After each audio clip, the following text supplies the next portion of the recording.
spots that interest us, and maybe look up a sim or talk about it or whatever. Go from there.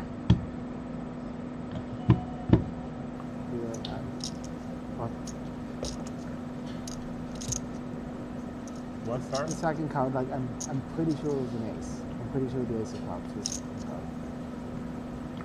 But it might have been a 2 or it might have been a 3. But okay, curious situation here where Greenwood is obviously being sporting in suggesting that he caught a glimpse. It's a weird way to start this clip off. Wong Wen-ji's second card. Thank you. And this might be strange because I'm not sure Huang knows which card he's meant to expose right now. He's just done a double check and doesn't. Is that a clip of you two? It was our first big upset together. Okay. Still in it. We're going to see rifles. This is it for regulation. Are we going to overtime, or are we going to see Counter Logic pull off the first upset of the X Games? It's all on the line. The smoke's going to cover off that pick from Peter. Not able to spot up the 2 players who crossed. He's still holding that angle. And by the way, Sheepsyou, pardon me, Smits hasn't played that quick peek that he's done in the past. You can. I think that's a direct result of his confidence. PTR, I don't think there he's feeling confident right now, and the risk is so huge at this point. So I mean, I don't want to watch all of it right now, but I'll save it for later. That's cool. Next time I'm in his stream, I'll have to bring you up. Okay. I have mod in this stream. That's not relevant, but I don't know why I felt like saying that for some reason. Alright, let's watch this. Doesn't have the card Greenwood thought he saw. Why wouldn't they just start this this highlight after this part? Okay, it is a little bit bit really curious, how you want to start your however, video? Because if one were to make the habit of suggesting that they saw a player's card and then force them into, having to flip it up, that would also be a little bit awkward. Fucking confused and no spotter with the like 3-sider of clubs. Bro, I gotta take you with me to Baccarat. I'm gonna teach you some lessons. What a Baccarat. It's a fair point, Ali. I mean, what a Baccarat fish. Alright, so we're looking at a final table, 9-handed players here. would have to agree that the card pretty high lifted in ICM some way, maybe scenario. they didn't catch a glimpse, but Oh, we got the Barbaro. Got a lot more than a glimpse at this ace-jack, which is why he's got 2.3 in the middle, but Suvarna with pocket. What is going on here? 2.3. Oh, he jammed for 9 big blinds and big blind calls with 10s. Okay. Tens is ready for a spin. What position was he in? +2?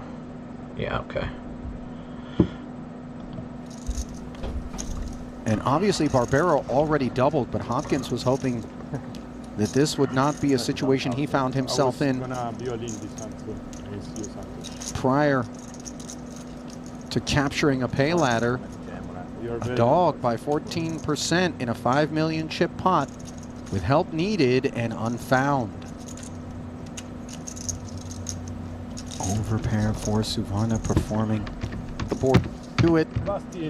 Are issued to Australia's James Hopkins. Takes like Gonna send 2 minutes no to further put out all the cards. then 9. Versus knew the play there. And you just think you're the ace queen offsuit to be in the snapper category versus a Boyka 4 million. You just think you're dead. Yeah. Santos knew the play there. Do think ace queen has to run it. 15 blinds or so. I'm not folding. What is this? Nacho advising Clement that he's not going to fold. Fairly straightforward piece of knowledge that I think We know you're not aware of. These folding. chips You still know have to you're go not in. folding. King 10 on Everybody open. knows you're not folding. Let's go. Very much don't have to go in with He's Jack got 3 1.5, suit. a little over 1.5 big blinds. Yeah, I don't think there's much we accomplish by trying to get involved here. Normally you're gonna see. I'm not sure about this fact on final tables, but there's a threshold in most of the tournament, most of the rest of the tournament, where once you get below 4 big blinds, the lower you go, like you start going very wide with your jams, even calls. So if somebody like like if you have less than 4 big blinds, usually, even if somebody raises, you're going to go with a hand that's wider than their opening range. It's kind of an interesting threshold there. I don't know how I'm sure it applies on a final table, but I imagine it's maybe less so, I would guess. But yeah, I'm sure with 1.5 big blinds here, he's going very wide.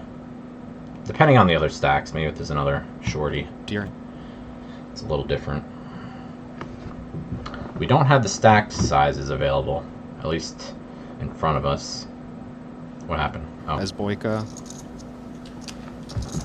best chance of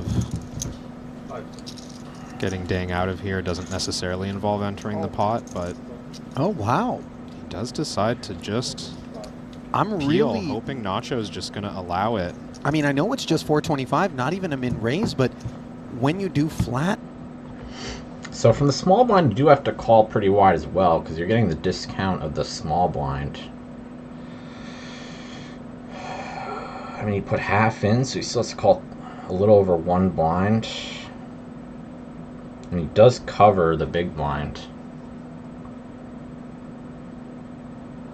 I mean, I would probably have to bring up HRC, which I'm not even subscribed to at the moment, to run this spot, but because most of the sims in GTO Wizard are just like, they don't have stacks that are that small on final tables very often. I mean, there are some, but it's very limited. I don't know, let's see. Maybe we can find some. Probably not.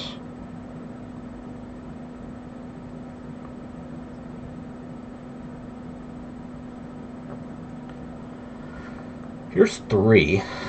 So let's see. Low jack jams for 3 here. And small blind covering the big blind. What do they do? So this is for 3 though. It's not 1.7 like in the spot we're looking at. So it's definitely a big difference, but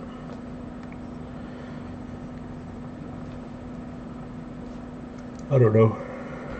I don't know how wide we would go. I don't think it's jack 3 off wide, but I could see why you would think to go pretty wide.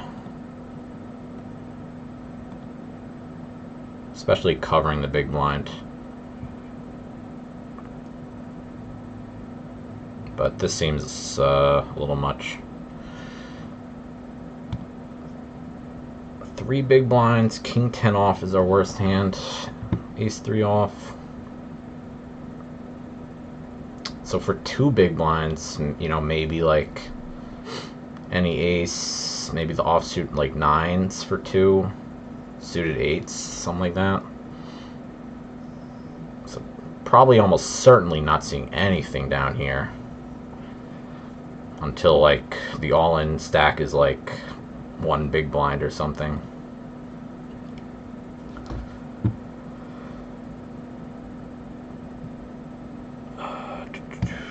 Okay. Here, it's not as though you're screaming the sort of strength that's going to prevent Barbaro from maybe bullying you out. Yeah, with king 10 suited, though, we see just a flat from Barbaro, so maybe a sign that this call from Boyka is going to perform pretty well. Seems like an indication that he's happy to check this one down pretty often. King Jack 8, by the way, the side is dry. Boyka with a taste. Middle pair, but he's up against top pair in 2 spots as the main pot of 1.5 million is complete. Alex checks over to Nacho. And I think it's time for Nacho to bet. I don't think you want to do a lot of betting in Nacho's shoes, but like, our hand is very up there. Top pair, backdoor flush draw. Second best kicker probably in this scenario. What did small blind have? Oh, he only has 10 behind. Small blind just calls. Yeah.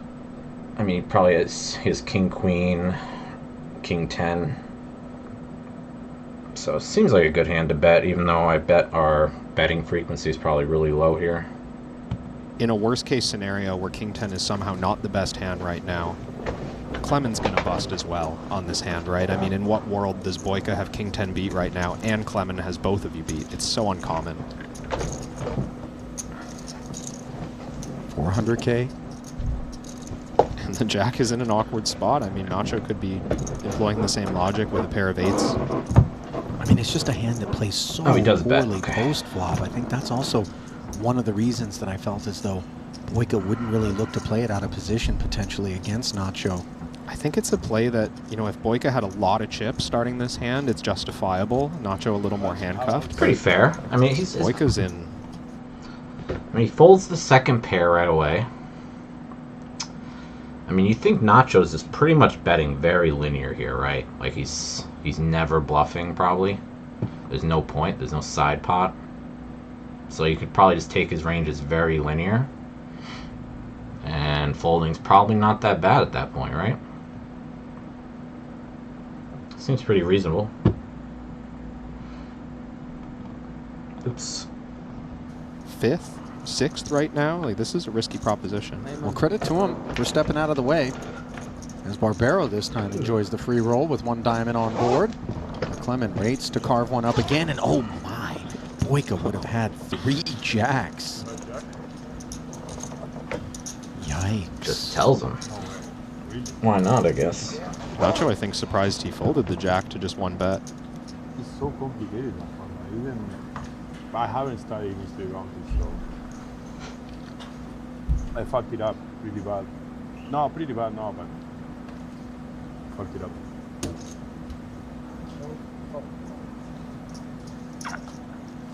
But on open small blind call, and I shoved king shot 25.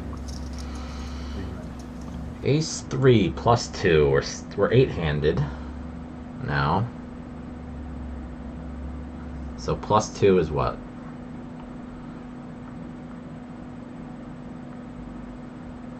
Why would it say plus 2 on 8-handed? Am I dumb? Plus 2 is for a 9-handed table, I thought. There's under the gun, 1, low jack, high jack, cutoff, button, small line, big blind, 8-hand. I don't know what under the gun 2 means here, but I'm guessing they mean under the gun 1.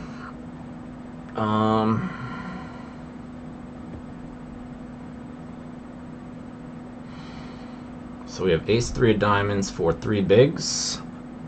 We're definitely shoving. Suited ace for Clement, probably going to think this is good enough. Just 2 more free hands for him before the blinds come around. Such an above average holding. All in. All in declared. 3 bigs. Huang Wenji in the big, by the way. So were it not for Suvarna, who we have to imagine is going to be helping actually, because a lot of the times, likely would have been. A lot of the times, GTO Wizard will like,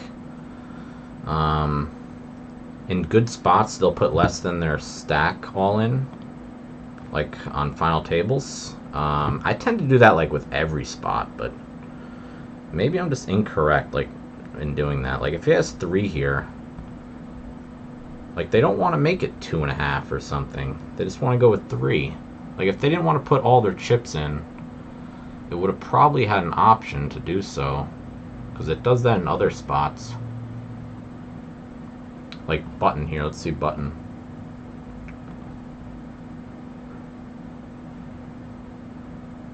Huh. I thought button maybe would shove for less than all in.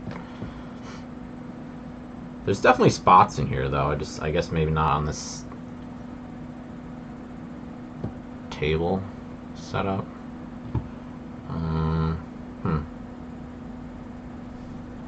I know I've definitely seen spots before, but there's also spots that don't do that.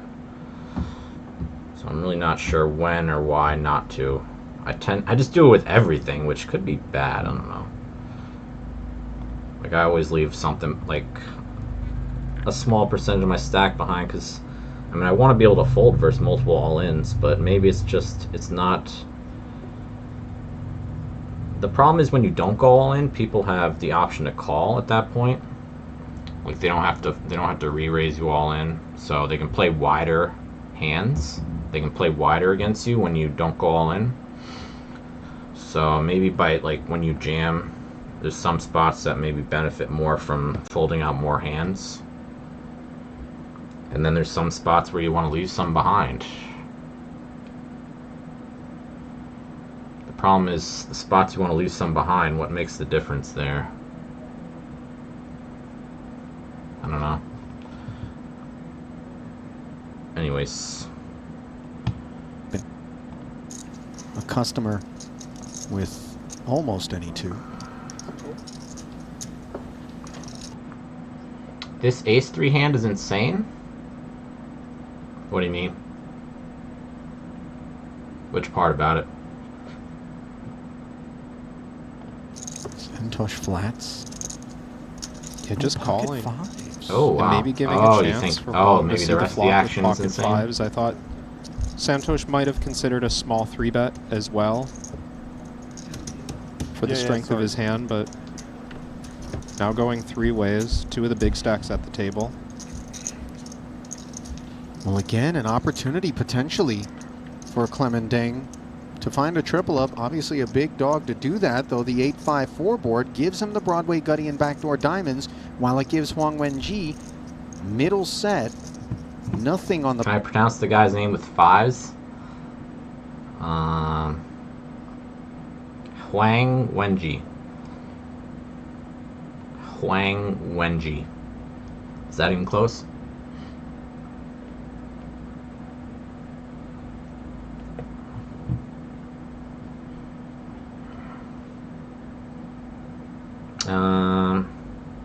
I'm trying to think, because they mentioned like re-raising it from like as the small blind.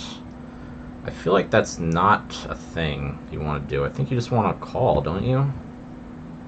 You don't want to like click it or something. I don't know if I'm gonna be able to find a spot like that though, but maybe I can. I don't feel like clicking is ever play. I feel like you either all in or call. It's probably gonna be, I would have to find a short stack at a deeper table here.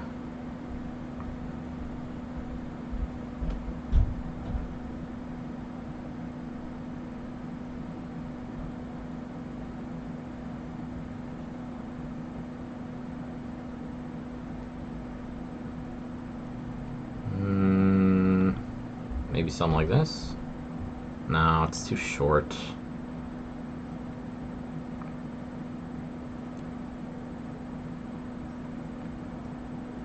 Hung weenie? Okay.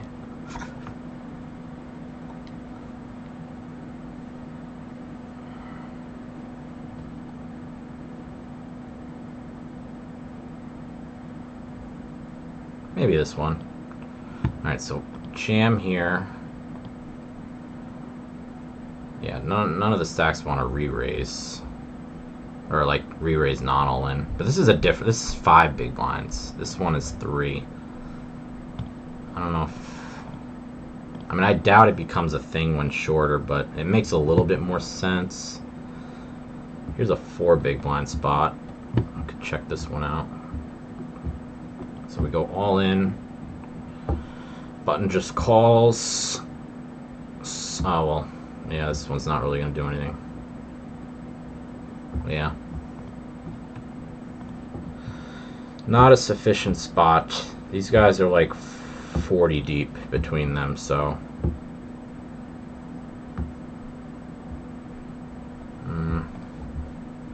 Where'd it go? Maybe we can find a short stack up here in the the deep stacked final tables.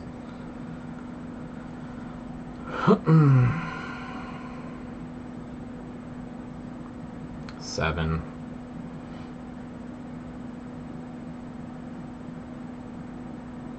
That's probably not a thing. It's probably also not really worth my time to keep looking. It's not really that big of a deal. Okay, let's move on. The burner for Suvarna. Main pot of $2.5 million is complete. Santosh, no appetite for a barrel. Into a dry side.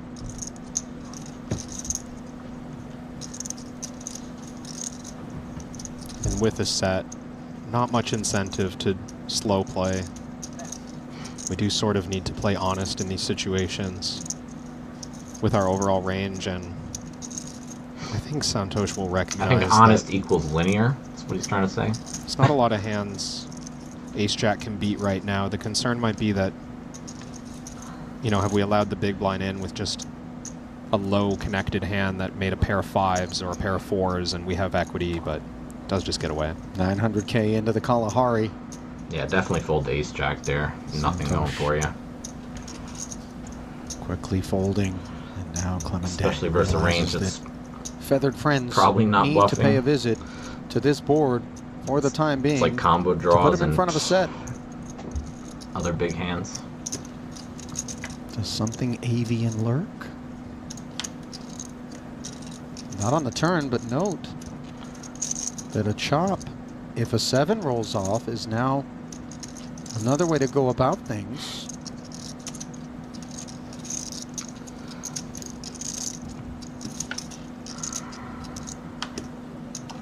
And one pair of aces isn't going to cut it. What about the Ace-3 hand is insane. Sweat I didn't really see anything that was insane. Do you think it's a bad jam? Or what are you thinking? Knock off the set of 5s. You know. Thanks for sharing. I don't think it's a bad jam. Indeed, Smokey. He raised before, sure they did. Alexis, Vatican City. No, but Farhang, Iran. he raises. Just aces for your boy, In Botswana. Come on, guys, for real. Mr. Jungle. So really the 3 places you 3 are streaming from? Folds 8s +1. Under the gun, yeah. Okay, sure. Yep, absolutely. 100% folding here. Probably folding down to what? Probably even folding 9s. Oh, it's 7-handed now, actually, so... Like, these graphics are confusing me. It's not under the gun +1. It's, well, it's under the gun and low jack, right?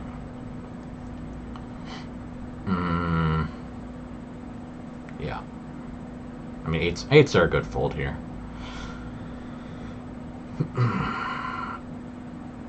Oh, he's 15 effective. Okay, he's shorter than I thought. Jungle Man has a lot of chips. I wonder if he's close to the chip leader. I mean, 8s is probably close here. I feel very confident about 9s. 8s is probably like whatever, if not just a fold. So it's probably a good fold by him. But it also depends on the stacks of the table. Like, we just don't see. Like, maybe we can write it down somewhere, like when we see them. So let's see if I can try to get like a Word document and write down all the stack sizes. Maybe that'll help.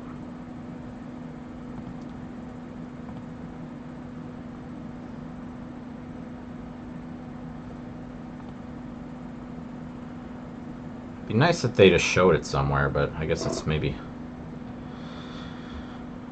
it's they figure it's not something a lot of people care about, or it's too much to put on the screen. I don't know.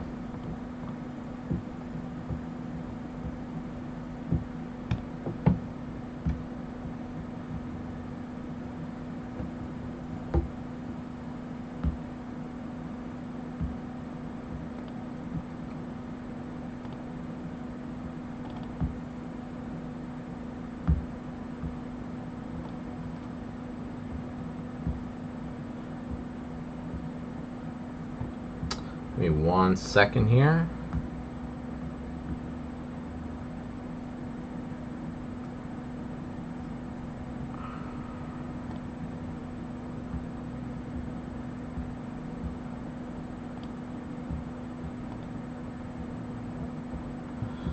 Okay, so we got Kate's.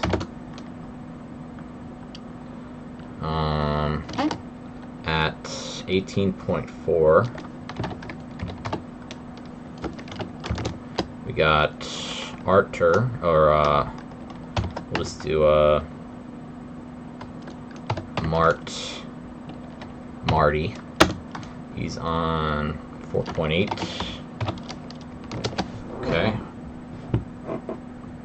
Oh, and another couple of 8s. Kates, and yes, the snowman. Ooh, Barbaro. Bowing out, but Barbaro's not going to have an exit available to him this time.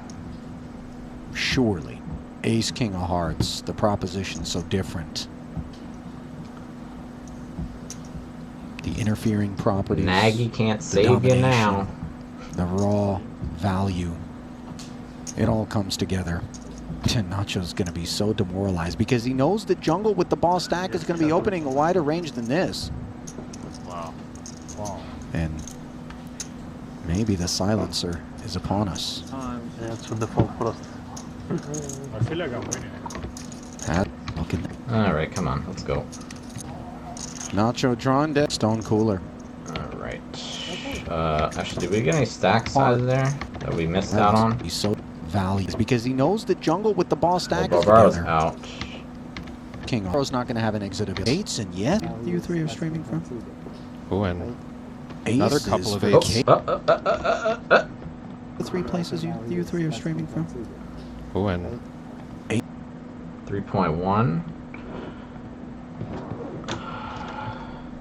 for Boyka. Boyka? I like that name.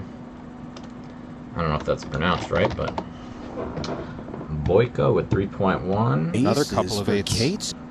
Barbaro's out, and so yes, we don't need the to. Snowmen. Oh boy. Bowing out, but Barbaro's not going to have an exit available to him this time. The raw value. It all comes together. Show me a stack, man. The raw value.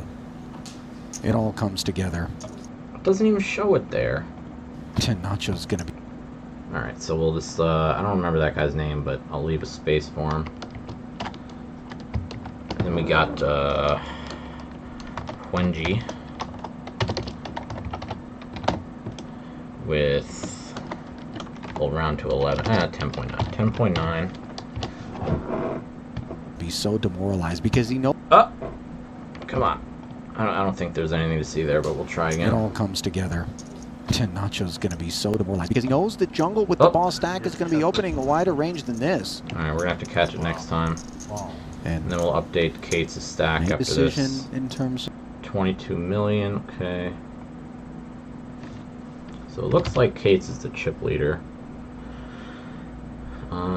So we know when the guy has the 8s, he actually has a higher risk premium versus the chip leader than someone else, so it's probably even more so of an argument to argue for folding the 8s. I mean, I think they're already a fold anyway, but I think we want to even be tighter versus the chip leader. I mean, our risk premium's higher, but his range is wider. So it's an interesting, like, dynamic, but I think the risk premium trumps the range, if I'm not mistaken. Of foodborne illnesses and whatnot. Archer's. Oh, who is this? Where's this guy sitting? Oh, this is Marty. I'm an idiot. Oh, he's at 5.4 now. Okay. But, you know, I've gone on record as saying this. I do feel like I have the GI tract of a mako shark, and so I'm not really concerned. He's on the button here. So he's got Boyka and that one guy behind that I don't know his name yet. Boyka has 3.1, which is 10, and then the other guy, this guy here, I don't know his name. I know his face, but I don't know his name. I think he's just like a high stakes rec, from what I remember. Recreational, but not sure.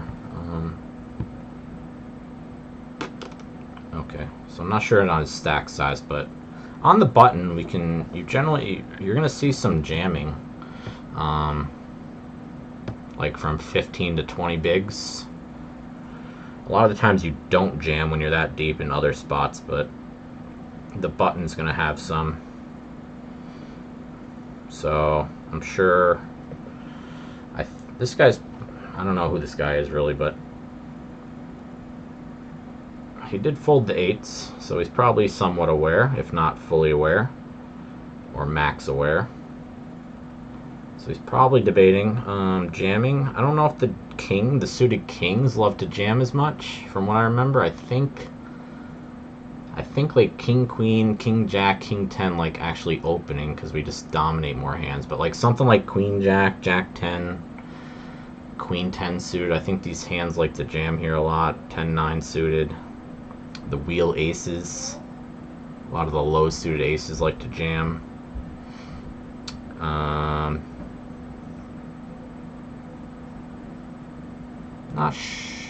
know some offsuit ace-x likes to jam. I'm not sure how, if they like to as much on a final table though. Like ace-8 off, ace-7 off, something like that. Surely when they cover though. It depends on this guy's stack. So we don't know. Let's try to find out. I'm going to revisit these fingers as Martirosian paying a visit to the King 10 spades. 5.4 rip. Oh, he does rip. Covered ace-jack off. And if you're Boyka, this is the exact player at the table you want to win chips from. So generally you're going to see the calling ranges be like, you're not going to want to call like a, oh, well, he's got 10. Usually king-queen suited doesn't make it into many calling ranges. But you're usually looking for like a big ace or a big pair. That's really it. So yeah, I think ace-jack is more than fine to get in here. Probably even ace-10 off, depending on the other stack sizes. But definitely ace-jack off, like ace-10 suited, seem like slam dunks for me. Ace-queen plus, maybe taking a different route. He did not even burn a time bank. Clicks, calls, Suvarna out of the way, and Boyka not even burn. Ace-queen plus, maybe taking a different route. It doesn't again. Alright, his name is Suvarna. I'll just wait to see it. I don't know how to spell that. He did not even burn a time bank. Clicks, calls, Suvarna out of the way, and Boyka performing very well, as you pointed out, Kevin. The exact player you want to win the chips from, because if you do, you put him at the bottom of the leaderboard. 3-2 favorite. Queen 10-4, and all of a sudden Martirosian the favorite. Boyka in need of some help. It could come in king form. Ace or jack also would be of service in an over 7 million chip pot, where the flush draw is of no concern. On the turn, an added path as we swap the jacks for eights.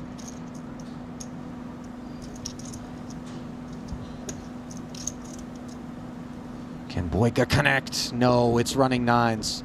And he took a spot that really was the one he was dreaming of in terms of a double potentially through Martirosian with the best of it, but the 3-2 favorite does fall, and Artur will bring the remainder of the field to another pay ladder to a champion as well before we begin the pot. All right, what's he? He's got 7.6 now. Okay. And then the short deck find out this guy's name of this festival. Suvarna. Artur, right? ace king, trying to work his way off. Get back here. Artur, what do you got? Ace king. 13 million. Oh, he's got big chips. All right. Suvarna.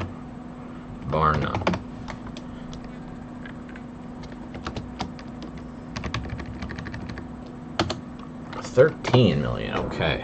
So he's in second place. Cates is in first. We got Wenji right behind this guy with 11. So we got Boyka as the short stack with 10 big blinds. Marty has 25 big blinds and second to last. And then 10.9 for Wenji, which is 35. 13 for Suvarna, which is like 42, 43. Cates with 22 million, which is like 75 big blinds or something. Okay. So he jammed king 10 suited the previous hand with 18 big blinds into a big stack in the big blind. So king 10 suited might find the jam. I'm thinking king queen suited, king jack suited like to open. Not all in, but maybe not. Maybe I can find something similar here. Kind of interested. I mean, maybe it's not that big of a deal. Like, maybe it's not worth looking up. It's not gonna be really a big difference, I would think.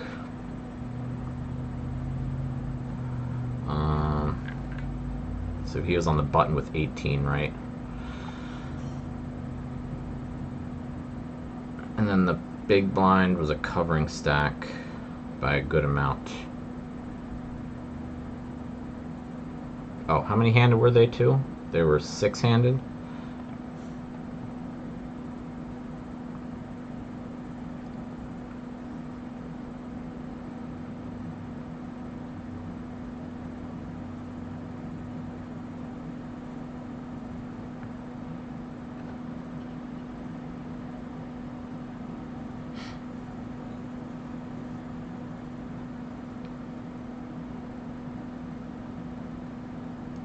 And this is 19, but the big blind doesn't have enough chips. Like, I want the big blind to have more chips.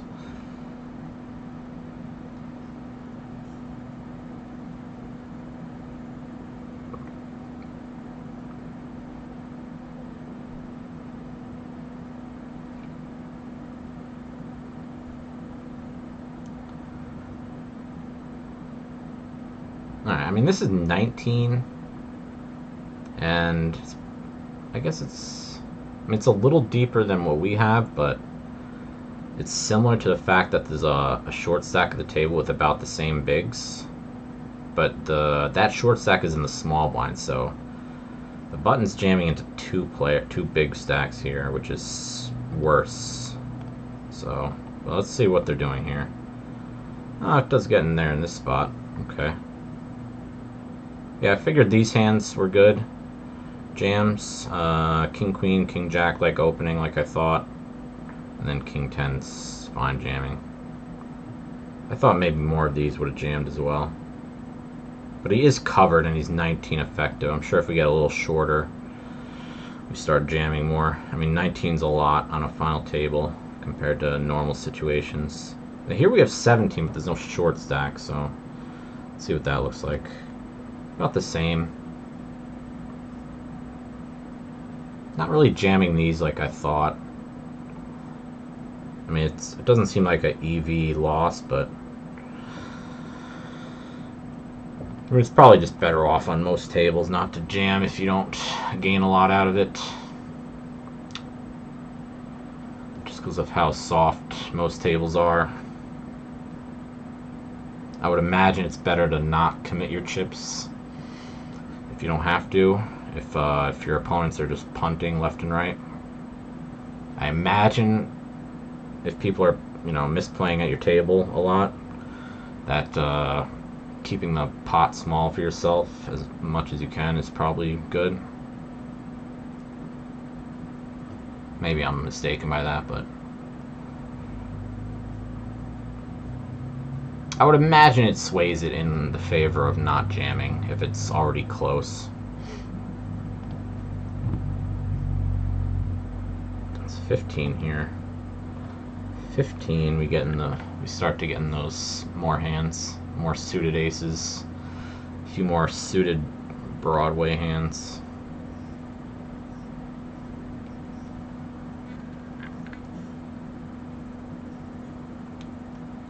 Threes and deuces are pretty reasonable to fold. Even as the short stack. I mean, I guess the hijack's pretty close, so I don't know, maybe even as the short stack, clear short stack, we wouldn't jam.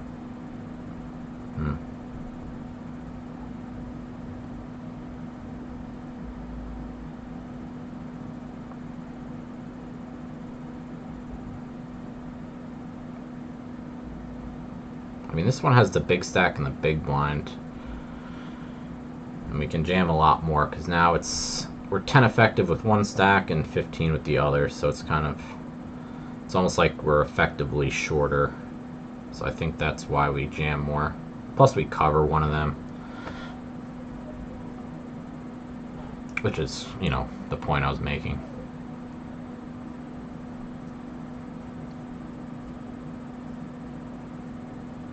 I wonder if there's more short stacks at the table and then do we jam more because of that? Like if we're on the button with between 15 and 20, and there's a lot of shorts, like 2 or 3 shorter stacks at the table, are we increasing our jams because we don't let me see, does that make any sense? Are we increasing our jams because we don't want, we think the the covering stacks on the blind can play more aggressively at us at the shorter stacks. Does that have any logic? I don't know. Is there any logic associated with that? Let me see if I can find something.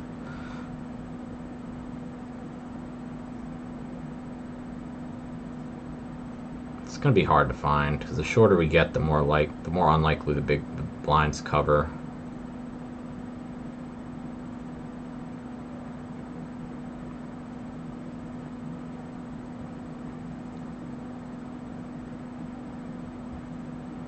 All right, I'm gonna move on.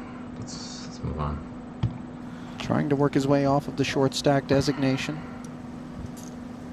Oh, Greenwood with an ace-king of his own. And certainly a hand that wants to put chips in. So hijack opens with ace-king. How many handed? We're 5-handed, right? Okay, so Archer was first to act, or what? Or are these graphics incorrect?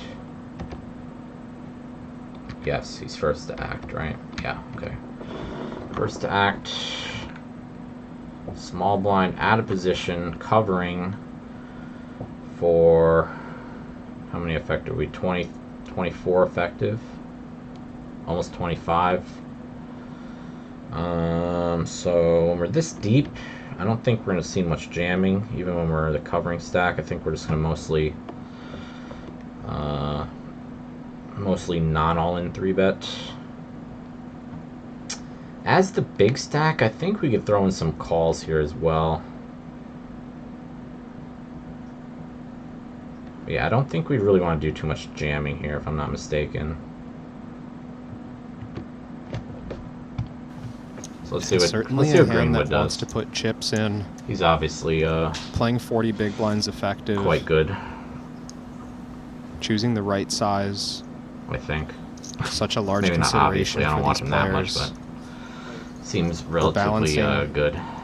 The stack depth so of Martirosian and recognizing how we want to play. Oh, well, definitely don't want to jam here with the big stack and the big blind. I did not see that, but even if he wasn't there, I don't think we would see him jam. Like if a short stack was in the big blind instead. Maybe he would jam, but I don't think we want to jam when we're this deep. Also, Kate's covering in the big blind.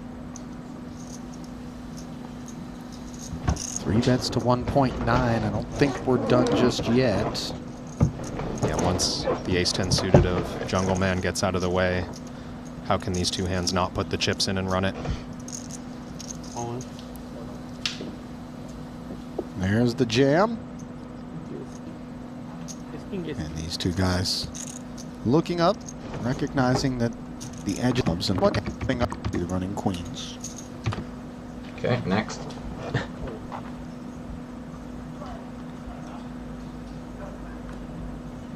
Ace King. Martirosian in the cutoff.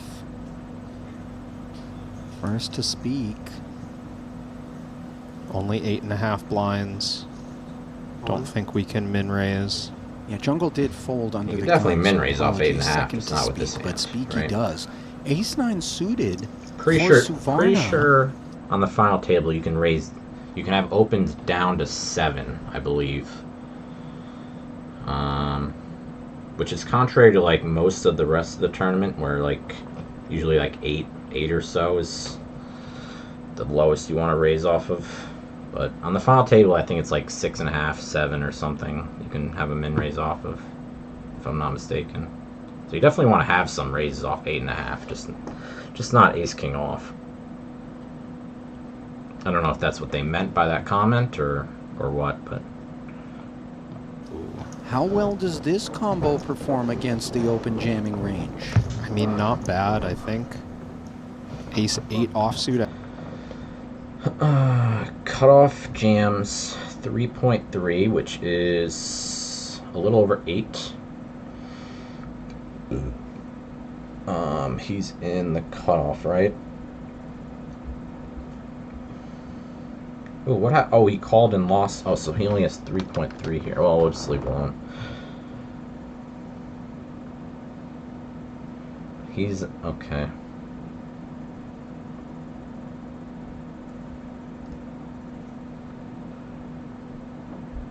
So Savarna here's on the button, and he has Kate's behind.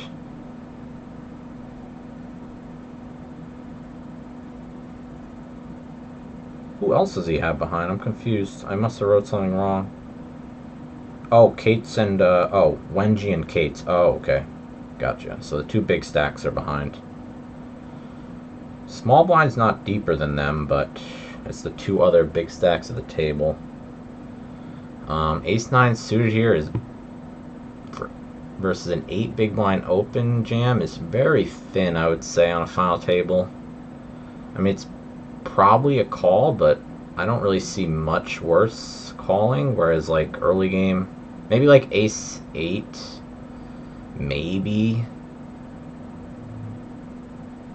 But like early game you can call a lot wider, right? Versus an 8 big blind cutoff open. But I think on a final table, I mean, let's see if we can find something. Cutoff chance for 8, right? We're 5-handed now. Right? 5-handed. Yep. 5-handed.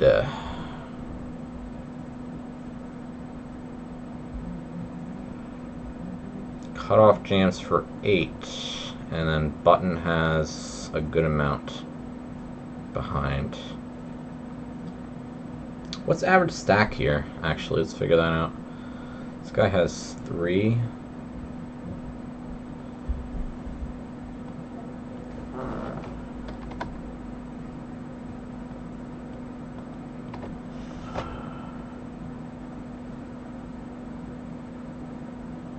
I think I have like probably one stack that's wrong, but 23, 30, 50 to about...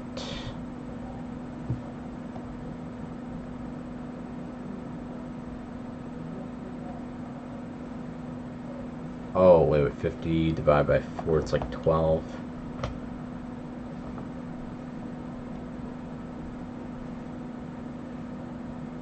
No, I'm doing that wrong.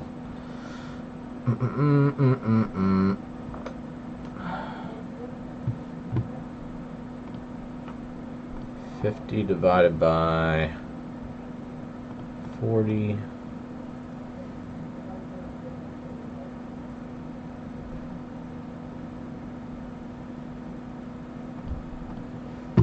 Okay.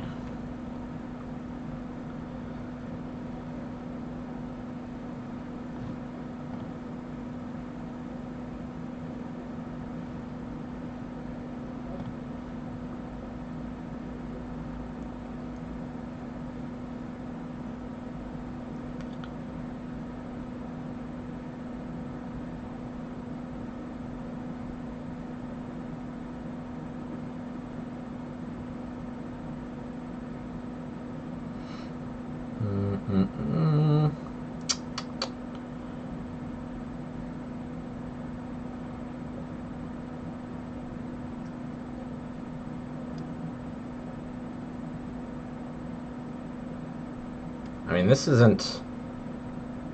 It's definitely not perfect, but we can look at this one. So cutoff...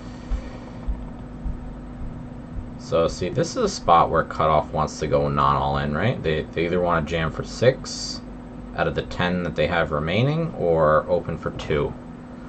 So why is that? Why is it that this spot chose to go non-all-in with their jams, but other ones don't? What's the difference?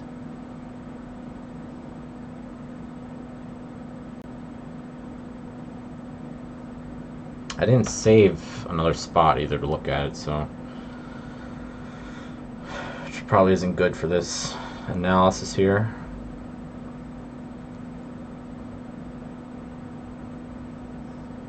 Like, I understand why we don't want to go all in, but there's other spots where I would think that way we would do the same and not commit our full stack, and then it wants to jam. So I don't really know why it chooses to do it sometimes and not other times. Not really sure about that. at least is going to be... Sorry, let me see. So they go, let's say they jam, button, ooh. So in this specific spot, we don't call ace-9, but the jammer also has 10. And in the spot we're looking at here, the open raiser has 8. Or the open jammer had 8, so I think ace-9 is reasonable. I think my thought about ace-8 suited being close is probably fair.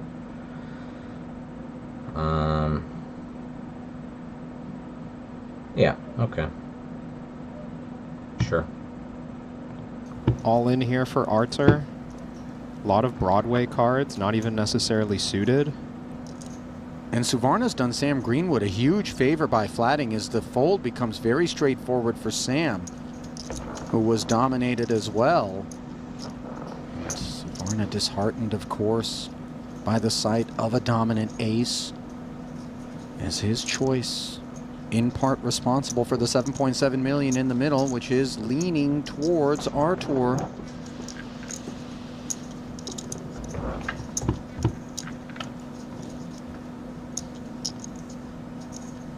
And it stays in that direction, although the gut shot straight draw for Suvarna, 6 or a 9 would bring the pain. 3 on the turn. Suvarna very openly rooting for Arthur's demise. Deal the card already.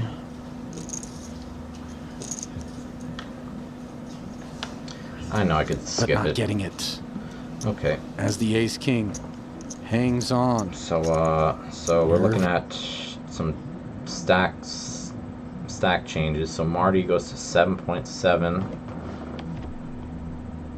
And Suvarna goes down to 8.3. Few moments there for both parties' rails. There is going to be, let's call it, this stack honors just a Execution from Martirosian. Nice execution from Martirosian. Sam is 10.3. Oh, I didn't even have Greenwood here. What? How did I not have Greenwood on my table? Who am I?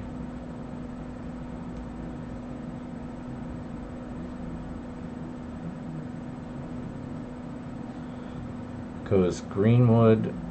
What's the order here? Greenwood behind Kate's. Okay.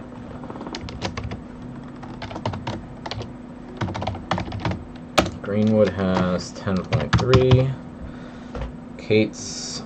Let's see. So we're just going to open with the jacks, standard. 800. pocket jacks now. Kate says 23 million. Marty should have 7.7 here. Clicks. Oh, 13.6. Okay. How is that possible? Wasn't this the guy that just jammed the ace king? What? Oh, he must... I must have misread something. Okay. 13.6.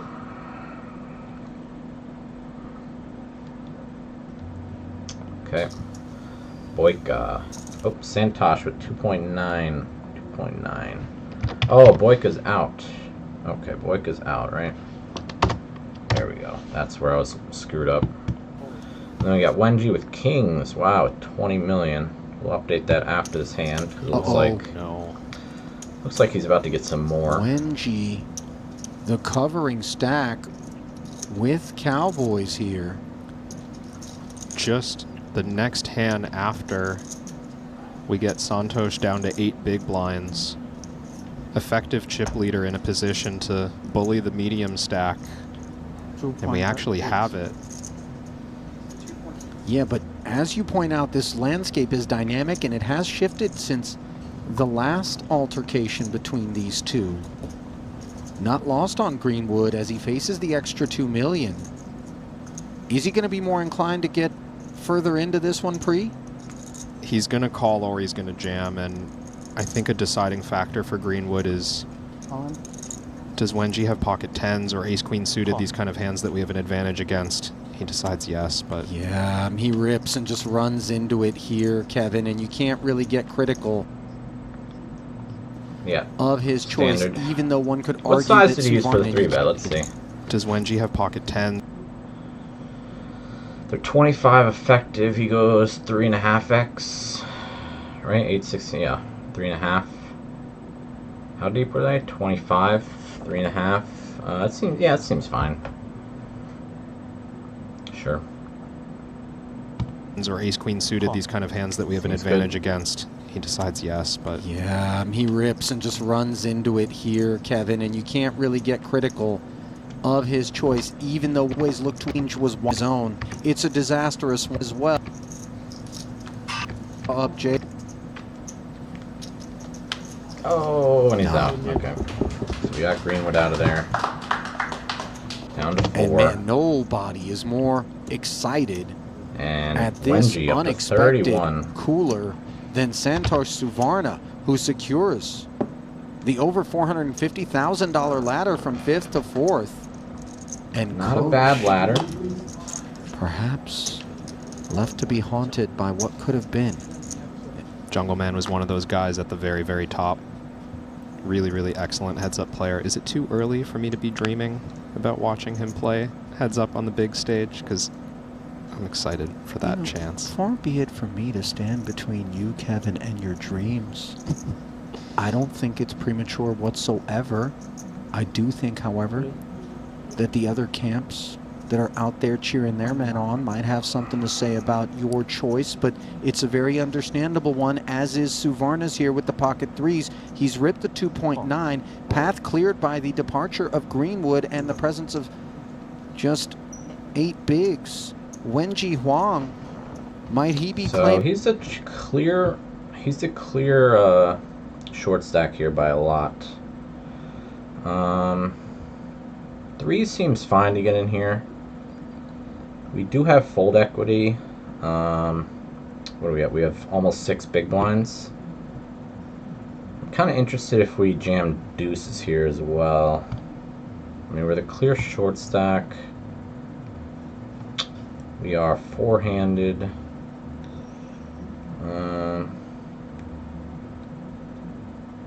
Almost 70 divided by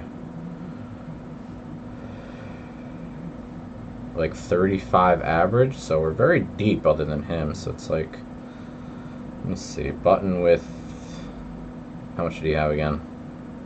6. Button with 6. Let's find a really short button maybe.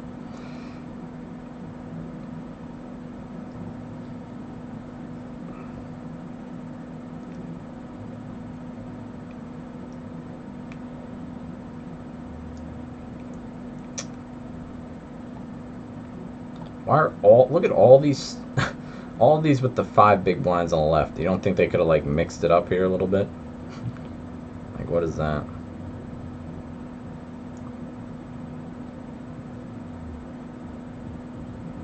I mean, we could check out some of these. What's the chip leader at? 31? How much is that? 60 bigs? Yeah.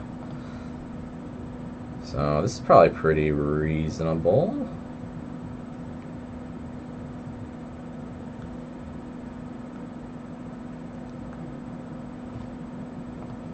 Marty is where?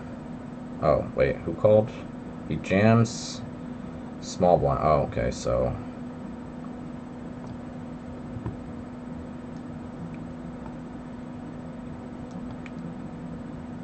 small blind calls and is covered. So this one probably. Cutoff can jam deuces here, okay, because they have fold equity. I think once you don't have fold equity, deuces and ace deuce off just find the muck, I'm pretty sure. Maybe not in this scenario. Let's, because we're such a clear short stack here, so maybe that's not even true. Okay, let's see if we can find something else shorter. I don't know if we're gonna be able to find something shorter than that until we get really, really short, and then it's not really gonna be the same situation. Because the rest of the table is going to be shorter too. shorter as well. There's just no short stacks here. Nothing shorter than 5. Alright. Whatever. Not that big a deal. Aiming yet another pelt. Actually... So what's the small blind calling here? So versus a 5 big blind all in, even though the small blind's covered by the big blind, they can play any suited ace here. And the strongest suited broadways. Ace 7 off.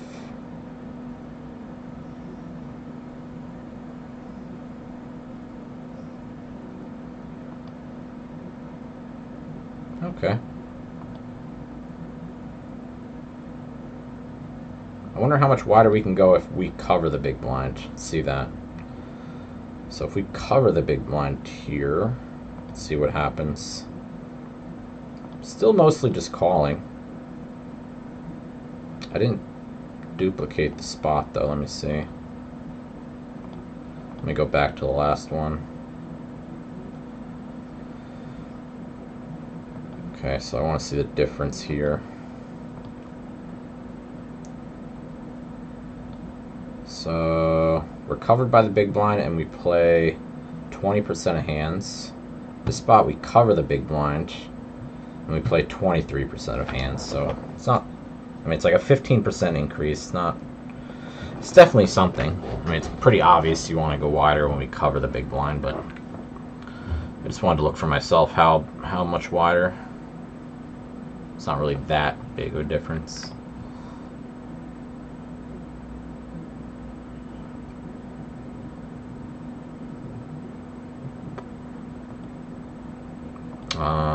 Also worth noting, from what I understand, usually like early game, if somebody goes all in and you have like less than, I'm pretty sure the threshold's like 4x their stack.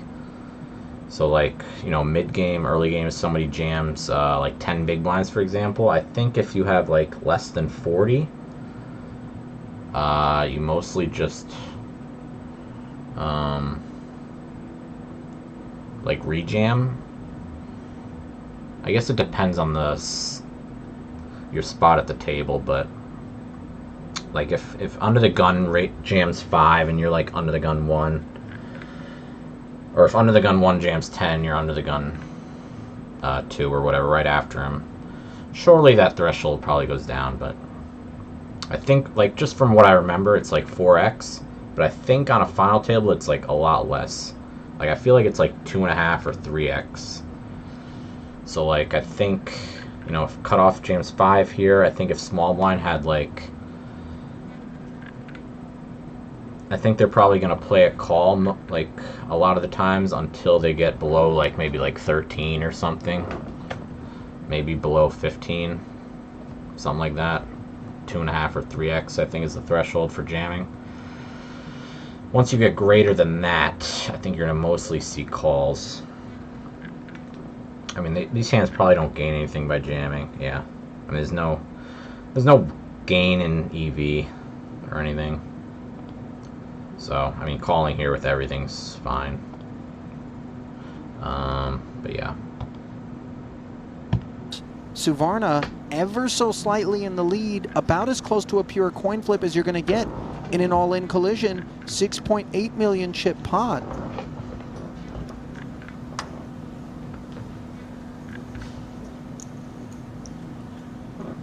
Bottom set. A wrap at the back door, premature maybe was that fist bump, though I think the ace of hearts had been revealed already.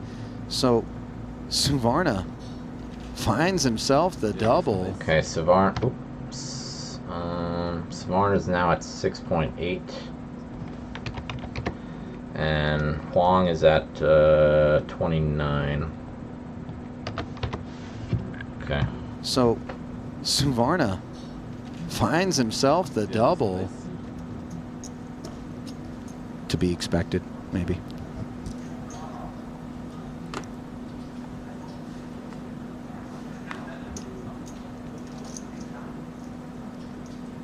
You know what would be extra creepy is if there's a guy who just shows up to Hooters every day, ponies up to the bar, and orders nothing more than a water. You know, I mean, that... I suppose that could happen. Maybe you got to charge a cover. Meanwhile, Suvarna charging a little over 3 million with 10-7 offsuit of the King 5. And I think this has to go in.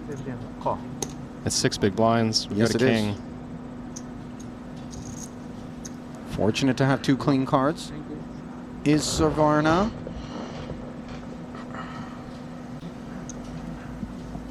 And even more fortunate, of course, is Wang Wenji to have the boss stack, where regardless of what happens in this pot, he'll fight on, sitting deep.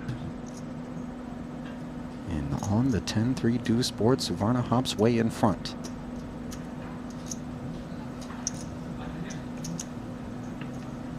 Oh my goodness.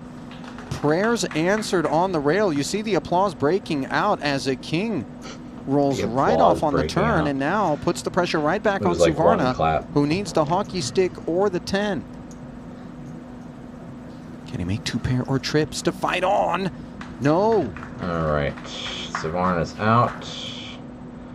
Wenji is at 36 now.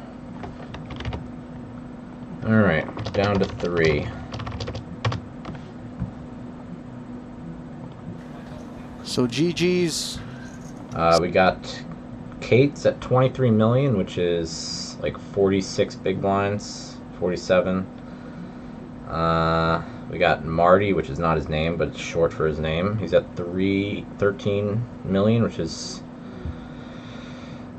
like 27 bigs. And then Wenji's the chip leader with 36 million, which is 62 bigs.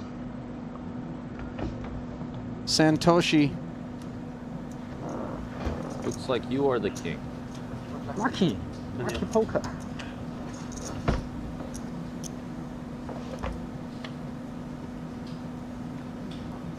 With that pot now equal with Dan Cates. Both players on 18 million.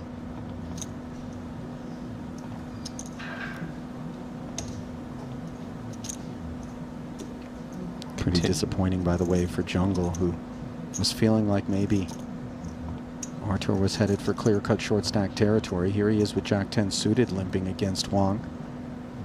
Pocket 5s. Increasing the price of admission. And now Artur with enough chip. Alright, so what's going on here? Artur limped the small blind, sure. We're 30 effective. We should probably mostly limp when covered here. Oh, Marty is 18, so I was off by him. Okay, he has 30 bigs.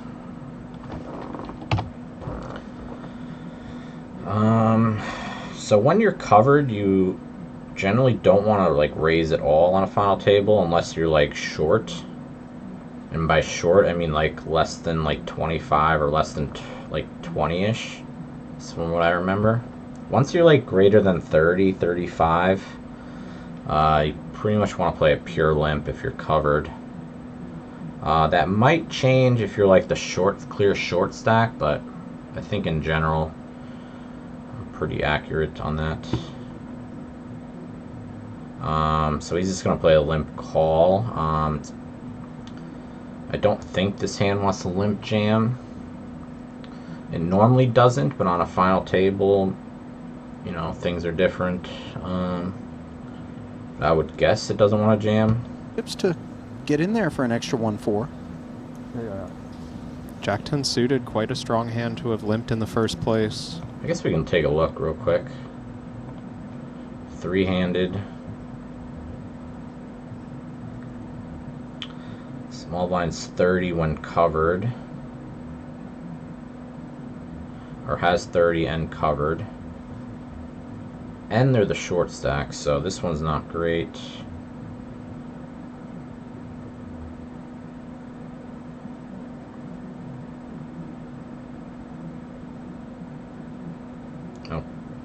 Okay. I don't know. And this one's not the best spot, but Oh, we do want to raise at 30, okay. But we are the short stack. So I think that's worth noting. I think if we look up another spot where we are not the short stack and we're 30 in the small blind and covered, let's see. So this one, the button's short stack, so let's see the small blinds play. So now it's closer to pure limp. I mean, I would just play pure limp here. I don't think we need to find 6% of raises. I think it's unnecessary. So, yeah. So I guess when you're the short stack, you can do some raising, but in general, I think you're mostly just going to limp at this depth. I think that changes when we're shorter. Let's find another one here.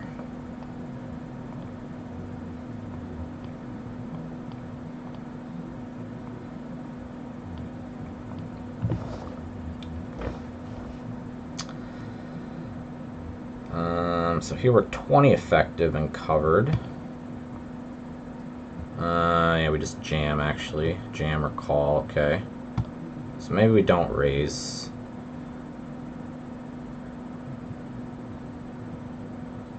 This one we're definitely not raising. How about this one? 25 effective, button has 20. So they are in second place in the small blind, but not by a lot. So we're going to raise here. So if there's a clear short stack, we don't really want to raise at all when we're covered, I guess. And if we're the short stack or we're pretty much tied for last, then we can start opening. But yeah. So, yep, limp call seems pretty standard. What are we doing here if we... So this is kind of close to what we have on in this spot here, I think. No, not that one. Yeah, so big blind's raising, right? They make it 3.5. What does this guy make it? 3, 6, 12. Oh, a little over 3 now. Okay, about the same. How are we responding? So we can jam here. Okay, it's definitely an option, but it's not making anything. As long as you don't fold, it's about the same result. You could probably make it player dependent. I would just mostly limp jam, like I guess the pairs and the offsuit ace-x. But even some of these pairs don't like jamming. I guess like just 9s and 8s are really good because they unblock big blind's bluffs, I think. But like when you have like pocket 4s, 5s, like you don't really want to have 2 of those cards in your hand because that's where they're bluffing from. So it kind of like sucks to jam when you remove some of their bluffs. But yeah, so this guy 3.5's it. Small blind can jam Jack 10. Now I do want to confirm real quick that we don't make these kind of jams in a different situation of the tournament. So let's go like 25% left. Let's go 25 effective. Now granted the ranges are different. Like big blind covers small blinds, so they're going to be pretty aggressive with raising versus a limp, I think. We can check out the percentages though. So small blind here, it's the same stacks on this one, but big blind raises to 3 instead of 3.5. Similar range though. So now we don't have these jams. We have some king 7, king 6, so I mean it does draw some from some suited hands limp jamming, but it's mostly just offsuit stuff in pairs. I didn't think any suited hand would jam earlier in the tournament though, so. But it's not really relevant. It doesn't matter if you hit those hands or not. More so play against the player. If if you know a good percentage, like if you have a HUD, for example, a good percentage for a big blind limp, or a big blind ISO versus small blind limp is like roughly 40%. So if you have a large sample on them and you see that they're raising more, then we can, you know, limp jam more surely.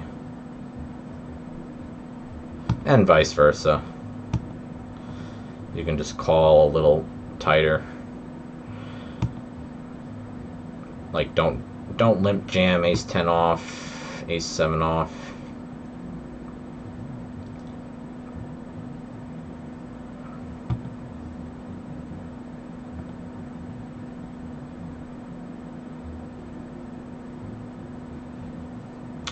Okay.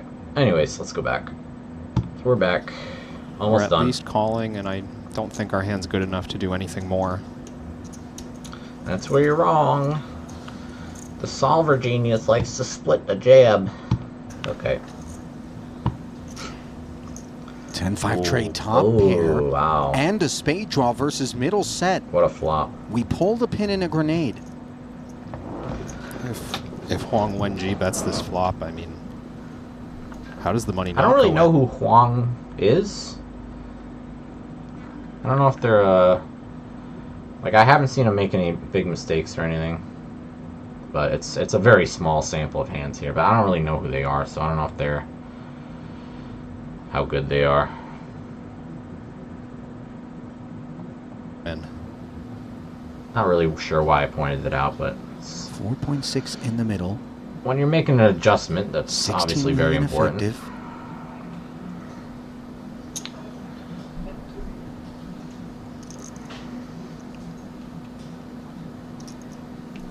$2 million. this size, reasonable looking for the texture. Meant to deny equity. Does Artur ever think this hand is so strong that I think don't 2 want to million is announce too my... large here, but that's just me. Yeah, 2 million seems like an overplay. I mean, usually on a final table, especially flop sizings, you don't really see a lot of big sizings used. At least, you know, on the flop, I think. You know, there's probably some spots use a big size, but from recollection, I remember looking at, you know, several final table post flop spots, and there's a lot more checking, and you usually bet like very small. I don't remember seeing too much big betting, and there's like no way this board presents a big bet spot, I think. So kind of makes me think he's maybe more of a recreational. I mean, I don't see why you would bet almost half pot here. Doesn't really make sense to me. I guess we can kind of, do we have a spot here? This one, right? It's probably close, sure. Small blind calls. So let's see what the computer likes. 10 of diamonds, 5-3 of spades.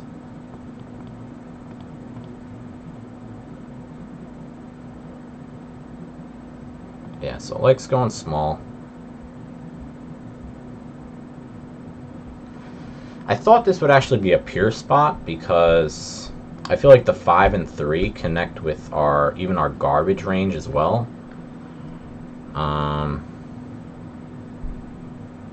It might just be checking because we're on a final table. I kind of want to look up the spot and, like, let's look at this one here.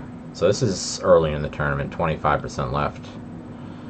Big blind raise, small blind calls. Okay, same board.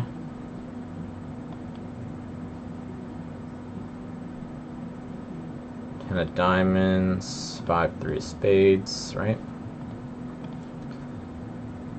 So we still keep it small. We do mix, okay, so maybe I have to reevaluate my thinking there. I mean, it's not that big of a deal, probably. But I mean, 56%, 43% checking is a lot, so it's actually a pretty big deal if I pure bet here. So I definitely have to reevaluate that. Usually I pure bet these spots when the board connects with the garbage polar hands I have. I do check in this spot if the board is different. Like I will check a lot of different boards, but I figured this one would be pure bet. But I guess I'm wrong. Like I actually think like ace 10 jack gets checked a lot because we have so many of these, like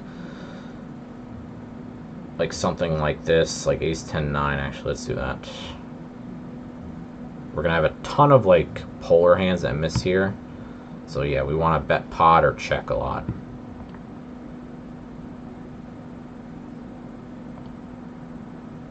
That's because so many of our garbage hands miss this board. That's why I thought the 10-5-3 would bet a lot. I mean, it's betting a good amount, but I thought it would bet more. But it's understandable. I mean, our range has so many garbage hands. Even if it like connects with the board, like small blinds hands, like he has such a tighter range. Like 160 combos versus 424. Granted, big blind has all the strong hands, and small blind doesn't, but small blind also doesn't have a shit ton of garbage in their range either, so worth pointing out. Alright, let's check out this carnage here.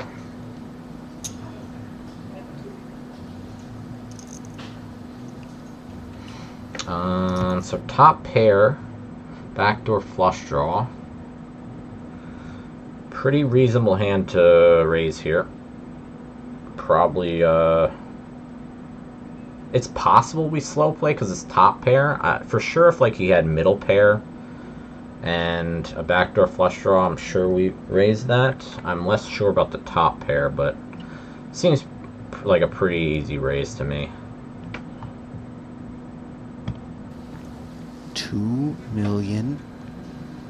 This size reasonable. The only thing that's going against it is like the jack kicker. Like I think like 10-9, 10-8, like when the kicker is below the 10, it actually prefers raising a little more. I mean, not all of them, like not like 10-6, but like 10-9, 10-8 specifically are nice because like we fold out, you know, a lot of queen X, king X, ace X, whereas like, or jack X, queen X, king X, ace X, whereas if we have the jack, it's like one more overcard we don't have to worry about, right? So it needs like slightly less protection. It's not that big of a deal, but I felt like pointing that out. Texture meant to deny equity. Does Artur ever think this hand is so goat. Strong that I don't want to announce myself here? He's the chip leader, so he's the best. It's certainly possible, and for Huang to have raised he has the most pre-flop chips, so and to love his hand on this flop, That's we're not necessarily thinking this is a worse 10. Oh, he just Even called a hand pre, like pocket 8. Did he call or did he raise? I missed it. Looks like he just called. He only has 14 million chips. He would definitely have in the face of a check raise, maybe not fast playing for all of it, so this is a very potentially merciful arrival on this turn. Yeah. There's nothing merciful about it. He's going to bet massive and Arthur's going to call. An unpleasant ace. Not the actual cause for concern for Martirosian, but one that is going to leave him respectful of further barrels. Yeah, it's another suspicious looking card. Yeah. To see multiple bets. I mean, I guess they have a point. Going big. If there was like an undercard, you'd probably just jam versus a turn bet. Into 8.6. But versus the ace, we just call. So shy of it. We can still Artur probably has gonna to get away from the river. How many ace high hands would bet 2 million on the flop? Not necessarily expecting to extract value for that size.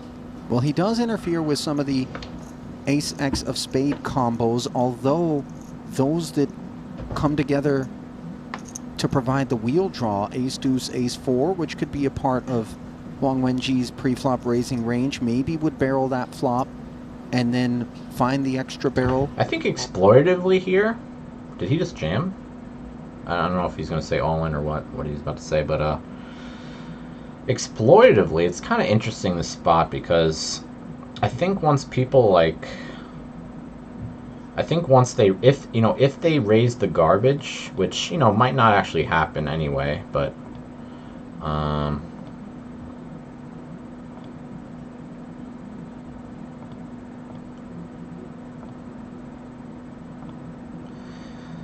So I think these aren't that hard to find. I mean, if you study somewhat, like, I don't think it's that hard to come to the point where you start raising these hands, these trashy hands. Probably not at the right frequency. You're probably not doing it enough, but which is worth noting as well. It's probably more value heavy versus most people. But if they do find them, I think people probably over barrel, like in this situation. Just because they have so much crap. Like even like I was betting the flop too much, right? I think other people probably find themselves in a similar spot betting too much, and then on the ace, you're still gonna have like a ton of garbage in your range, and it's like a really nice card to bluff. But yeah, I think what I was getting back to exploitively, you might see imposition like over bluff this spot in practice. But it also depends how capable they are of finding the garbage pre-flop. So it's kind of like a medium.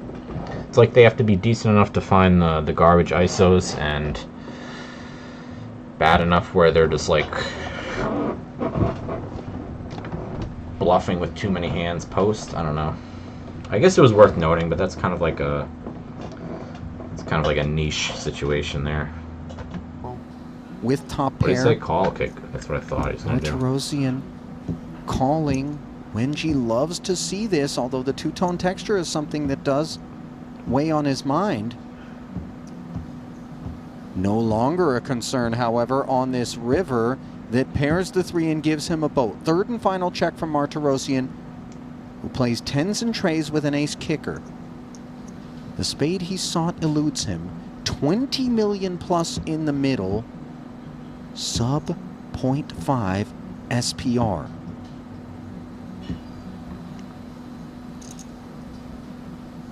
It's going to be so hard once we've invested this many chips and we get the cleanest of all rivers to release a flop top pair that didn't fast play. Yeah. This is so under-repped, reminding me of the ace-9 that Arthur felt obligated to call down earlier. I think I'd against probably John find the Mullins call King here 4. from There's Arthur's the spot. all-in from Wenji. Now, in terms of the hands that we beat, Kevin, I'm looking at the King, Queen, and Jack X of diamonds as candidates. Yeah, and You let's don't not wanna bluff forget those. pre-flop bluffs, very possible for the chip leader in position against You don't a want limp. to bluff anything in his situation with a flush draw blocker. Those are the worst bluffs. You want to bluff something like you want to bluff like 8 deuce off, like 7 deuce off, something like that with like a. Well, I guess those. Yeah, I don't know if those barrel the turn that much without a flush draw blocker, but.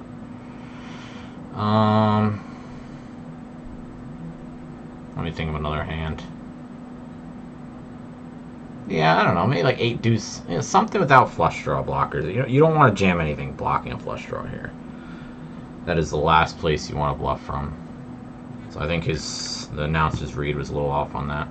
Let me hear. Maybe I misheard him. Let's see. Now, in terms of the hands that we beat, Kevin, I'm looking at the King, Queen, and Jack X of diamonds as candidates. Yeah, and I don't even, think let's those not ever get in forget there. pre-flop bluffs, very possible for the chip leader in position against a limp.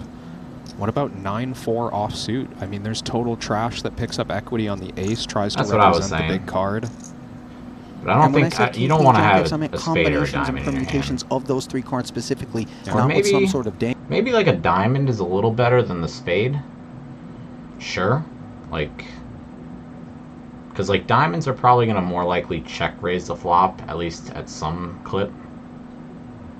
Same with spades, though. But, yeah, I don't know. I think diamonds are probably less likely than spades. So if anything, bluff like maybe with the low flush blocker. Like maybe you have like 9 deuce off with the deuce of spades or deuce of diamonds. That's probably fine because Small blind's not going to limp call suited deuce X much, I would think. Angler, where we would have the inside straight flush draw and maybe continued incentive to barrel, representing the ace and having tons of equity.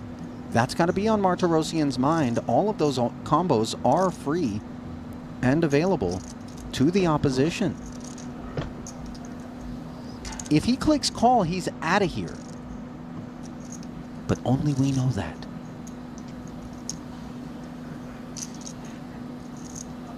Pot laying him shy of 4-1.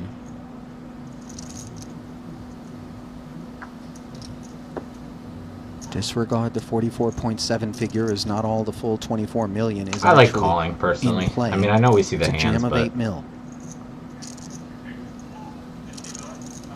Art is thinking through every detail that came through in this hand, and also while he uses this time paying attention to his opponent, trying to figure out if he can see anything.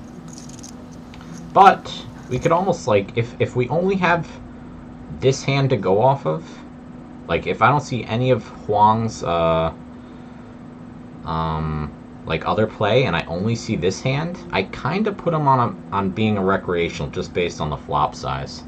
So that might kind of like make my read, like that might like add to my read as the hand goes on, is what I'm saying. Like if we don't see the person, I just see somebody bet like almost 50% pot on this flop, I'm already thinking like they're probably a recreational.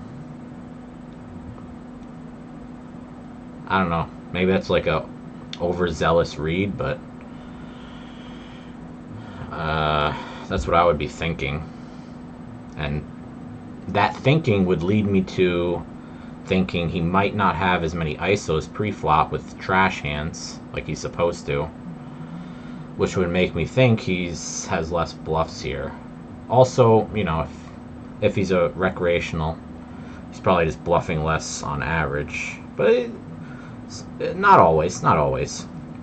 Some people will overbluff, like the commentator was talking about, like putting the guy on like king queen diamonds, jack X of like some, like, I don't think this is a maybe this guy will do that, but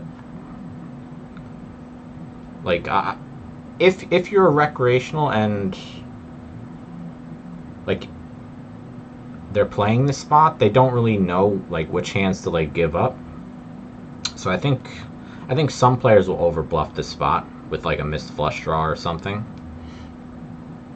I think that's very possible.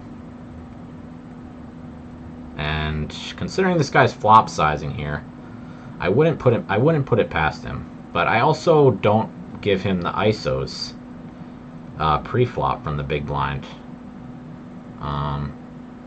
So yeah, I don't know. I'd probably, considering the flop size, I think I just like fold, honestly. It's just enough of a read to tell me he doesn't really know what he's doing. That might not be true, but like that's just my read on the situation. Obviously I would have played more hands with him by now and have other reads to go with that, but just based on this hand. Wenji's bluffed on more than one occasion tonight. Artur clicks call, and in doing so, that's it, brother. He's been eliminated. Almost got away by check calling the flop, but such a huge hand, really just a cooler from the start.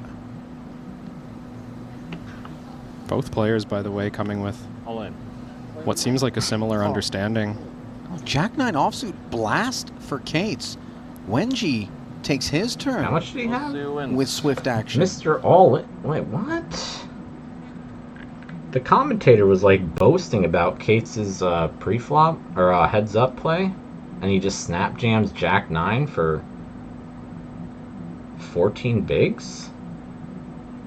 Doesn't seem like very prestigious heads-up play to me. But let's see if I am an idiot. I'm almost positive this doesn't go in. Yeah, it definitely doesn't. I don't know what. I guess maybe the. I don't know. I mean, it's not even close. Like, you wouldn't jam Jack 9 till, like, you're down to, like, 10, I think. Let's see. Yeah, there's 10. Let's see, 11. Oh, not even 11, so. He jammed for 14. So I don't know how good he can be at heads up if he is doing that, to be honest, but I don't know. Yeah, Jack 9, I mean... Is this? This is live poker, big blind ante. Oh yeah. Oh, is that true in this spot? Okay. Yeah. Remember last time we did a review, we had the same thing come up. Okay, so the big blind ante is effectively making the stat. Yeah, we're a lot shorter. We're a lot shorter effectively because in a regular tournament, heads up, the ante's probably looking at like 160k, right? That's a good point, Scotty. So normally the ante's probably like 160k because two people are paying 10% of the big blind. Usually that's what the ante is. So in here it's 800k. So we're a lot shorter effectively, which is interesting. There's 2.5 big blinds in the middle compared to a normal heads-up spot where we're probably like 1.6 big blinds in the middle. So we're 2.5 versus 1.6. So yeah, maybe it's a good jam because maybe like even though he has 14, it's more like we're effectively like 9 or 10, right? Because of how many chips are in the middle. So maybe it's okay. Yeah, maybe we're playing closer to like this range. We are back to being Kate's being the go. What's up, Wacko? How you doing?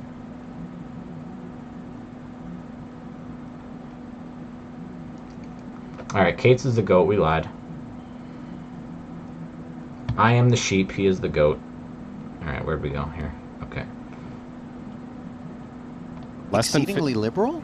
Less than 15 blinds with big blind ante. This feels kind of good, actually. Oh, they mentioned it too. We'd hate to limp and get shoved on, have to fold such a big hand. Well, it doesn't feel good. When well, they've probably been talking about it all tournament, sure. right? 23.2 million chip pot. Might this heads-up match be over in a hurry?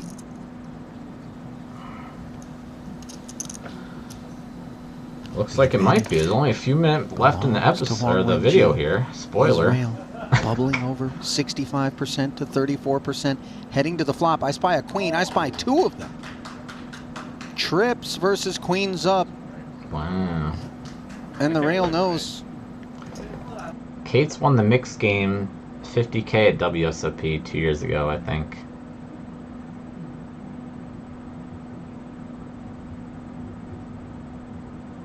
Yeah, there's a lot of guys who like are decent at like a lot of formats. Oh, I think we just got hit with an ad. I wonder if I should add that message in chat. Because like I see some other streamers put like, oh, there's an ad coming. I don't know if that matters. Whatever. Let's watch. It's near a wrap. Running 10-8. A path. Running Jack. And there's the first of the hooks. Like the case Jack. One outer, but that's better than drawing dead. This would be extraordinary. I mean, is it? We'd rather have the blank so we have more outs as a 10, right? With runner perfect. The Jack is a bad card, I think. Is it to be? No! Alright, very nice.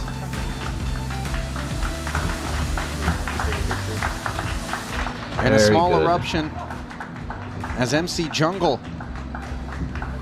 has the needle scratched right off his record. And that man right there will improve his Triton record significantly with title #1. Huang Wenji, here at his first ever Triton Festival, his second cash, gets no... Alright, so that's it. see the payouts here. Oh, wow. Big heads up difference. Holy, $2 million.